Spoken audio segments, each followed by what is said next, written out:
Oke,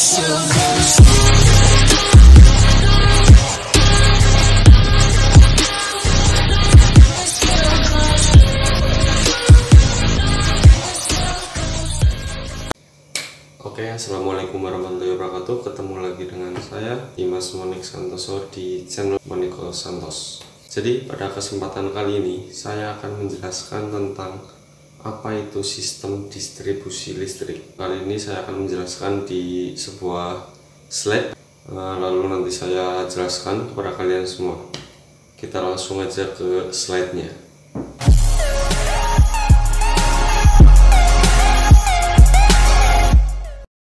Oke, di sini jadi saya akan menjelaskan tentang sistem distribusi listrik ya tentunya. Jadi kita akan menjelaskan di sistem jaringan tegangan menengah. Oke, sistem distribusi. Sistem distribusi ini berguna untuk menyalurkan tenaga listrik dari sumber daya listrik besar atau bulk power source sampai ke konsumen. Jadi distribusi tenaga listrik adalah pembagi atau penyaluran tenaga listrik ke beberapa tempat atau pelanggan. 2. Merupakan subsistem tenaga listrik yang langsung berhubungan dengan pelanggan karena satu daya atau pusat-pusat beban atau pelanggan dilayani langsung melalui jaringan distribusi. Ini adalah gambar pengelompokan. Jadi daerah bagian 1 bagian pembangkit. Jadi di sini adalah pembangkit. Lalu daerah 2 adalah bagian transmisi, yaitu HV, UHV, dan EHV. Jadi high voltage, ultra high voltage, dan EHV. Jadi transmisi itu ada di sini. Di sini sampai sini. Ini adalah transmisi di sini.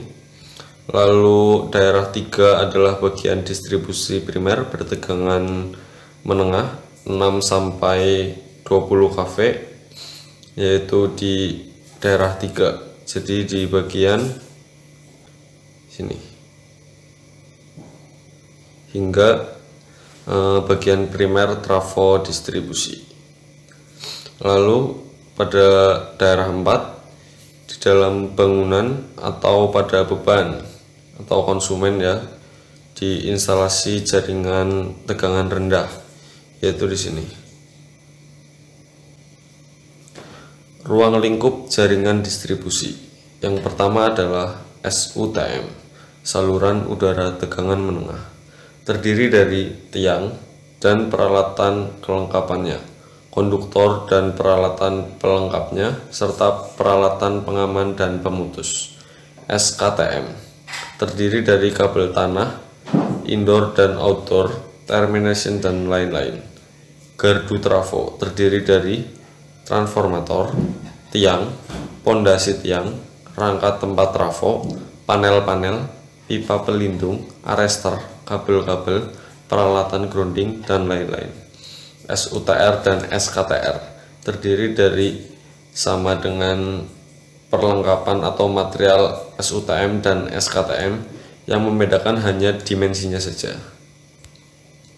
Selanjutnya adalah klasifikasi menurut nilai tegangannya. A. Saluran distribusi primer terletak pada sisi primer trafo distribusi, yaitu antara titik sekunder trafo substation atau gardu induk dengan titik primer trafo distribusi. Saluran ini bertegangan menengah 20 kV, jaringan listrik 70 kV atau 150 kV. Jika langsung melayani pelanggan bisa disebut jaringan distribusi. B. Saluran distribusi sekunder terletak pada sisi sekunder trafo distribusi, yaitu antara titik sekunder dengan titik cabang menuju beban. Jadi di sini pada saluran distribusi primer itu saluran yang terletak di mana sebelum masuk ke trafo distribusi. Jadi itu di bagian lilitan primer trafo distribusi. Sedangkan saluran distribusi sekunder itu terletak pada bagian di mana lilitan sekunder trafo distribusi hingga menuju konsumen. Selanjutnya adalah klasifikasi menurut jenis konduktornya. Yang pertama, saluran udara dipasang pada udara terbuka dengan bantuan penyangga atau tiang dan perlengkapannya, dan dibedakan atas saluran udara bila konduktornya telanjang tanpa isolasi pembungkus, saluran kabel udara bila konduktornya terbungkus dengan isolasi.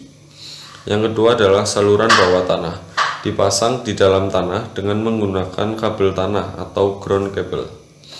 Yang ketiga adalah saluran bawah laut, dipasang di dasar laut dengan menggunakan kabel laut atau submarine cable. Selanjutnya adalah menurut susunan konfigurasi dan salurannya. Jadi di sini ini merupakan saluran konfigurasi horizontal ya. Ini adalah yang vertikal. Pasti banyak dijumpai di pinggir-pinggir jalan ya kan. Ini yang bagian horizontal itu, di sini itu ada yang namanya kanal. Jadi ini untuk peletakan isolasi-isolasi ini, jadi dia berbentuk horizontal. Namun jika yang vertikal, kanal ini dibautkan langsung dengan tiang. Nih bautnya di sini. Dan untuk meletakkan isolator-isolator ini. Selanjutnya adalah konfigurasi delta. Konfigurasi delta itu dibedakan menjadi dua. Ada yang kanalnya untuk menghubungkan dua isolator, untuk menempatkan dua isolator, dan satunya di ujung tiang. Ada juga yang langsung dipasang di tiang seperti ini. Selanjutnya adalah menurut susunan rangkaiannya.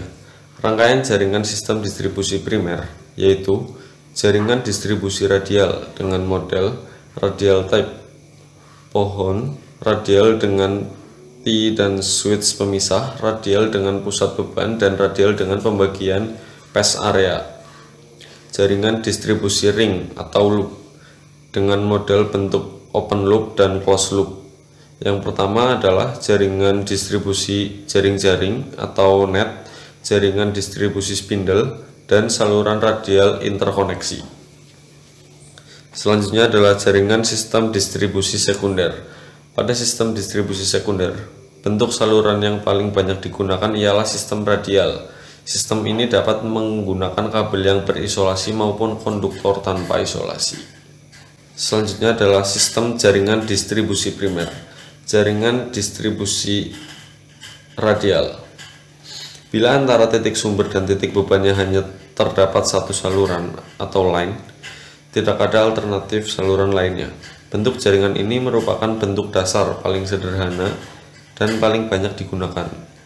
Dinamakan radial karena saluran ini ditarik secara radial dari satu titik yang merupakan sumber dari jaringan itu dan dicabang-cabang ke titik-titik beban yang dilayani. Yang kedua adalah spesifikasi dari jaringan bentuk radial ini adalah bentuknya sederhana, biaya investasinya relatif murah, kualitas pelayanan daya relatif buruk karena rugi tegangan dan rugi daya yang terjadi pada saluran relatif besar. Kekurangan yang lain adalah kontinuitas pelayanan daya tidak terjamin, sebab antara titik sumber dan titik beban hanya ada satu alternatif saluran, sehingga bila saluran tersebut mengalami gangguan, maka seluruh rangkaian titik gangguan akan mengalami blackout secara total.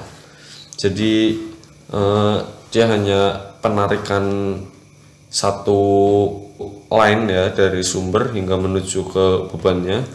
Nah, pada beban-beban itu tinggal seperti hubungan paralel saja. Jadi saya ilustrasikan seperti ini. Di sini ada sumbernya ya. Lalu di sini ada konsumen, terus sini ada konsumen lagi, terus dari sini ada konsumen lagi. Seperti itu. Jadi dia hanya mencabang-cabang. Ketika di sini terjadi gangguan, maka seluruh konsumen ini terjadi blackout.